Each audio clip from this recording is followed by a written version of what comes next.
You shout out Soda TV too? Show TV shout out. Okay. Soda TV. Soda TV, what up? Okay. Soda TV, shout out. Welcome to Soda TV. What's your name? Whatever it is. Soda TV. It's Soda TV. Welcome back to Soda TV.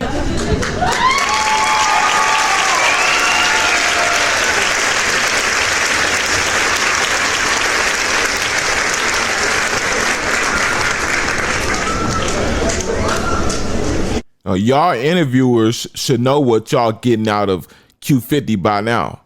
Just look at all the interviews prior to this. What does Q50 sit on there and do? You feel me? He played a silent mind game trick that they play. Being that Q50 knows what y'all are trying to get him up there to interview him and ask him. He know that. He know that he not the hottest artist in the world. He ain't the most lyrical. You feel me? He don't dance or nothing like that to make people interested, the children. He knows that you are going to call him up there, either one, based on asking about incriminating stuff on Jeff. Well, you can't incriminate him because he's gone, but ask him about the things that Jeff allegedly has done in the streets, or to ask him about things that he has done or is currently doing. And specifically, since the highlight of a lot of Q50's raps and Jeff's are about M's, aka catching hats, that's what these interviewers going to ask about.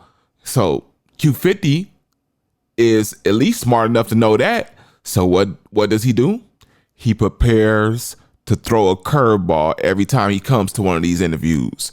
Meaning, as soon as they pop up with that question, it's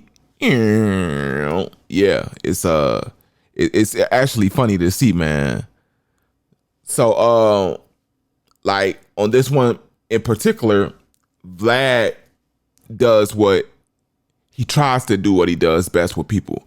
Try to warm you up, act like he interested in some of the things you may have had going on, and then bam, hit you with that incriminating question, or that question that he knows that he's not supposed to be asking, but he knows that is what's going to get the algorithm going and get the people talking and looking at. It's a y'all know how I go, man. But yeah, man, he ends up asking Bloodhound Q50 about 8 murders. Yeah, just like that. Y'all see what he asked him. That's what we getting into today. Before I roll that video, I just got to ask you to do a simple thing and press that like button. This lets the algorithm know that this video has what it takes to win, and more people will get to see this video just like you're watching it. Share this with whoever you can, whenever you can. That's all love for me. I appreciate that from the heart. Subscribe to the channel. If you don't want to do it now, you could surely wait until the end of this video if you want to see if I earn your subscription, and then do it. If you forget to do it at the end, I'll remind you. Last but not least, notification bell, keep you notified on any and everything I place on this channel. All right, enough of me yapping. Go. I mean, you see different situations, right? Like, and I've interviewed a lot of people who have gotten shot.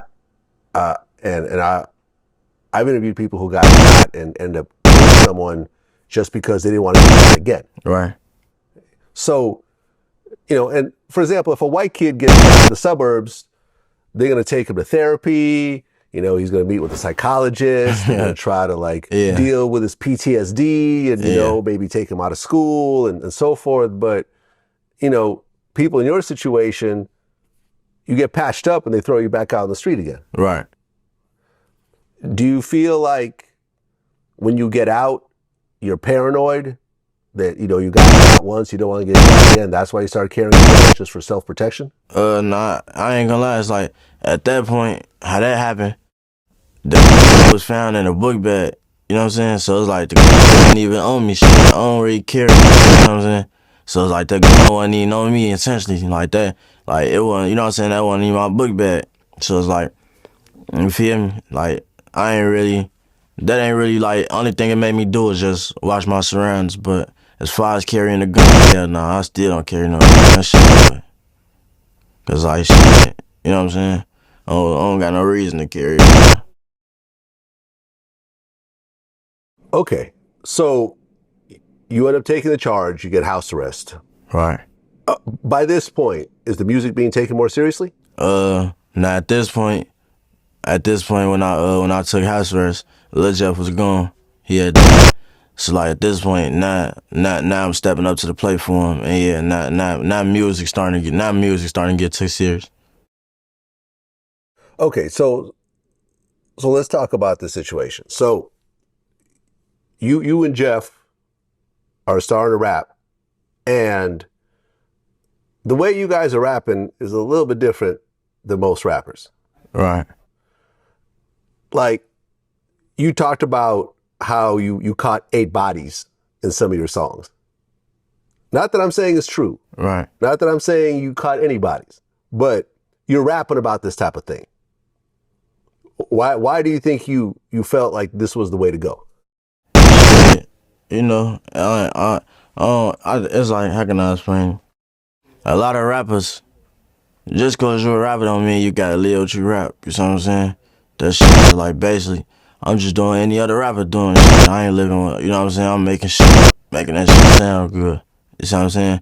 It's just like all these other rappers. So like, that's why I be trying to see like, what the fuck make me and my brother so different?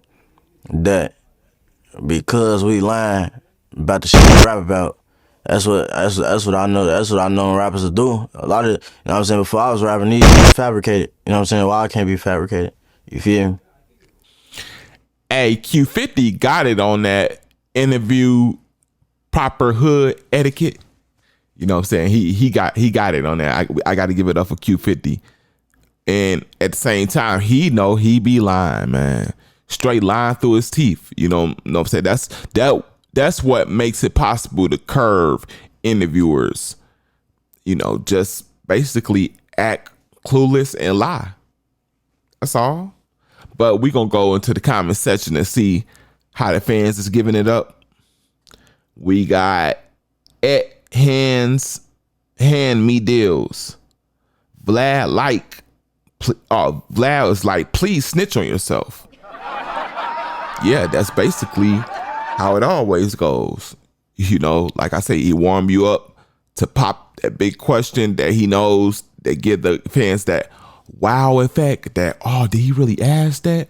Oh, did the person getting interviewed, did he really answer that? Yeah, I know what he doing. Vlad been in this, man, before a lot of people that watch this channel were even born. You know what I'm saying? Moving on to the next one. At Shy Wavy, Vlad was peed off at them answers. Yeah, pretty much. Like I say, he expected Q50 not to go into the hats and stuff like that, but at least Sneak did some of the ops, and you feel me, to make it to where it'd be more to offer on the clickbait side. You know what I'm saying? If he was dissing his ops a little bit, Vlad could have added that in the title. You know what I'm saying? It made this stuff even more juicier to run the numbers up. So, and since he wasn't able to get Q50 to do that, and Q50 is clearly smarter than a 5th grader, it's kind of like, you know, will Vlad even want to have him back? You know what I'm saying? A lot of interviewers don't want a second interview with artists that do stuff like this. Moving on to the last comment. Q50, well, it's from @left forever. Q50 kept it real. He don't really got 8 bodies. LOFL. Like, I agree. And I know I shouldn't be speaking on this, but yeah, it's like, you can think like this, right? You could think, is it like, oh, those are all Jeff bodies he's rapping about? Like Billionaire Black said on No Jumper, man, you rapping about your man's hats. Them ain't your hats, them your man's hats. And it's like this with me, man. I use the common sense and I'm like this, right? Is it possible that neither one of those bloodhounds individually has 8 hats by himself, solo, dolo? No. Now, did each individual assist in 8 or more or 8 or less bodies? Do they part in handling business? That sounds more close to the truth than a lot of things Q50 and Jeff say in the music, right? But yeah, did each person assist? And then those, and if you agree that each person just assists and play their part, in which that's how most gangs with a G at the beginning operate, right?